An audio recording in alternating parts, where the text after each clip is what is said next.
முதல் வாசகம். மனித இயல்பை மட்டும் உடைய ஒருவர் கடவுளின் ஆவிக்குரியவற்றை ஏற்றுக்கொள்வதில்லை. திருத்தூதர் பவுல் கொரிந்தியருக்கு எழுதிய முதல் திருமுகத்திலிருந்து வாசகம். அதிகாரம் 2 இறைவசனங்கள் 10 முதல் 16 முடிய. சகோதரர் சகோதரிகளே, தூய ஆவியாரே அனைத்தையும் துருவியாகிறார், கடவுளின் ஆழ்ந்த எண்ணங்களையும் அறிகிறார். மனிதரின் உள்ளத்தில் இருப்பதை அவருள் இருக்கும் மனமேயன்றி வேறு எவரும் அறிய முடியாது அன்றோ? அவ்வாறே கடவுள் உள்ளத்தில் இருப்பதை அவர்தம் ஆவியே அன்றி வேறு எவரும் அறியார். ஆனால் நாம் இவ்வுலக மனப்பாங்கை பெற்றுக்கொள்ளவில்லை, மாறாக தூய ஆவியை கடவுளிடமிருந்து பெற்றுள்ளோம். இவ்வாறு கடவுள் நமக்கு அருளிய கொடைகளை கண்டுணர்ந்து கொள்கிறோம். ஆவிக்குரியவர்களுக்கு ஆவி உரியவற்றை பற்றி விளக்கி கூறும்போது நாங்கள் மனித ஞானத்தால் கற்றுக்கொண்ட சொற்களை பேசுவதில்லை, மாறாக தூய ஆவியார் கற்றுத்தரும் சொற்களையே பேசுகிறோம். மனித இயல்பை மட்டும் உடைய ஒருவர் கடவுளின் ஆவிக்குரியவற்றை ஏற்றுக்கொள்வதில்லை. அவை அவருக்கு மடமையாய் தோன்றும். அவற்றை அவரால் அறிந்து கொள்ளவும் முடியாது. ஏனெனில் அவற்றை தூய ஆவியின் துணை கொண்டே ஆய்ந்துணர முடியும். ஆவிக்குரியவரோ அனைத்தையும் ஆய்ந்துணர்வார். எவரும் அவரை ஆய்வுக்கு உட்படுத்த முடியாது. ஆண்டவருடைய மனதை அறிபவர் யார்? அவருக்கு அறிவுரை கூறுபவர் யார்? நாமோ கிறிஸ்துவின் மனத்தை கொண்டுள்ளோம். இது ஆண்டவரின் அருள்வாக்கு. இறைவா, உமக்கு நன்றி. பதிலுரை பாடல்.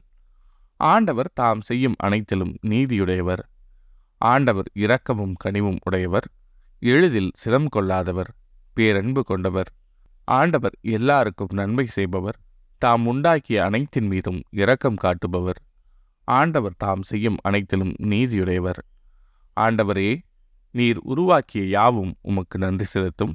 உம்முடைய அன்பர்கள் உம்மை போற்றுவார்கள். அவர்கள் உமது அரசின் மாட்சியை அறிவிப்பார்கள், உமது வல்லமையை பற்றி பேசுவார்கள். ஆண்டவர் தாம் செய்யும் அனைத்திலும் நீதியுடையவர். மானிடர்க்கு வல்லமை செயல்களையும் உமது அரசுக்குரிய மாட்சியின் பேரொழியையும் புலப்படுத்துவார்கள். உமது அரசு எல்லா காலங்களிலும் உள்ள அரசு. உமது ஆளுகை தலைமுறை தலைமுறையாக உள்ளது. ஆண்டவர் தாம் செய்யும் அனைத்திலும் நீதியுடையவர். ஆண்டவர் தம் வாக்குகள் அனைத்திலும் உண்மையானவர், தம் செயல்கள் அனைத்திலும் தூய்மையானவர். தடுக்கி விழும் யாவரையும் ஆண்டவர் தாங்குகின்றார், தாழ்த்தப்பட்ட யாவரையும் தூக்கிவிடுகின்றார். ஆண்டவர் தாம் செய்யும் அனைத்திலும் நீதியுடையவர். நற்செய்தி வாசகம். நீர் யார் என எனக்கு தெரியும், நீர் கடவுளுக்கு அற்பமானவர். லூக்கா எழுதிய தூய நற்செய்தியிலிருந்து வாசகம். அதிகாரம் 4 இறைவசனங்கள் 31 முதல் 37 முடிய.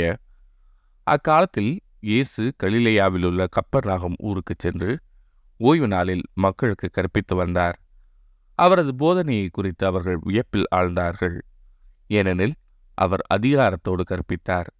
தொழுகை கூடத்தில் தீய ஆவியான பேய் பிடித்திருந்த ஒருவர் இருந்தார். அவரை பிடித்திருந்த பேய், ஐயோ, நாசரேத்து இயேசுவே, உமக்கு இங்கு என்ன வேலை? எங்களை ஒழித்து விடவா வந்தீர்? நீர் யார் என எனக்கு தெரியும், நீர் கடவுளுக்கு அற்பமானவர் என்று உரத்த குரலில் கத்தியது. வாயை மூடு, இவரை விட்டு வெளியே போ என்று இயேசு அதனை அதட்டினார். அப்பொழுது பேய் பிடித்தவரை அவர்கள் நடுவே விழச் செய்து அவருக்கு ஒரு தீங்கும் இழைக்காமல் பேய் அவரை விட்டு வெளியேறிற்று. எல்லாரும் திகைப்படைந்து, எப்படி பேசுகிறார்?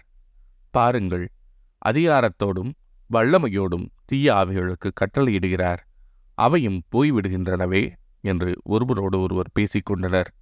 அவரை பற்றிய பேச்சு சுற்றுப்புறமெங்கும் பரவியது. இது ஆண்டவரின் அருள்வாக்கு. கிறிஸ்துவே, உமக்கு புகழ்.